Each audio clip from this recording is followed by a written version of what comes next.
পাঁচ দফা দাবিতে কমপ্লিট শাটডাউন কর্মসূচি পালন করছেন চট্টগ্রাম মেডিকেলের শিক্ষার্থীরা। এ নিয়ে আরো খবর জানাতে সরাসরি যোগ দিচ্ছেন রনি দত্ত। রনি, মেডিকেল শিক্ষার্থীদের দাবিগুলো কি এবং কি কারণে তাদের কমপ্লিট শাটডাউনে যেতে হলো?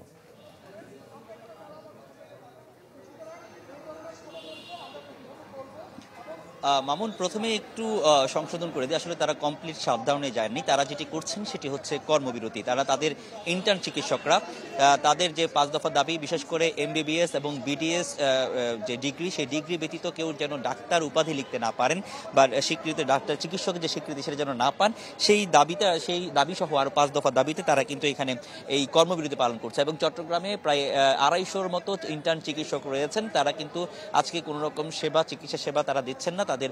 তো সেই জায়গা থেকে কিন্তু চট্টগ্রাম মেডিকেলে কিছুটা চিকিৎসা সেবা ব্যাহত হলেও চট্টগ্রাম মেডিকেল কর্তৃপক্ষ বলছেন যে তারা যে ডাক্তাররা রয়েছেন তারা তাদের যে সেবাটি সেটা আরো বাড়িয়ে দিয়েছেন এবং তাদের যে অপূর্ণতা আছে সেটা যাতে চিকিৎসা ক্ষেত্রে কোনো রকম ঘাটতি না হয়, চিকিৎসার ক্ষেত্রে যাতে কোনো রকম প্রভাব না পড়ে, তারা কিন্তু সেই চেষ্টাটি করে যাচ্ছেন।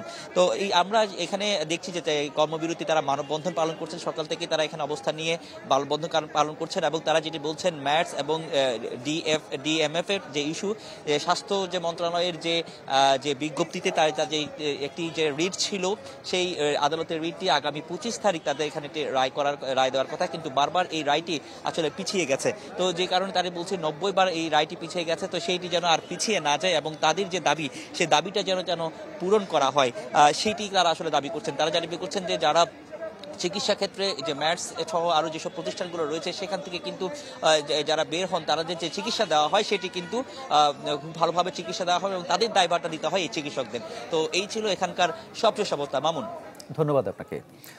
৫ দফা দাবিতে কর্মবিরতি পালন করছেন চট্টগ্রাম মেডিকেল কলেজের শিক্ষার্থীরা। এ নিয়ে বিস্তারিত জানাচ্ছিলেন রনি দত্ত। ঢালাইয়ের সেরা প্রিমিয়ার সিমেন্ট।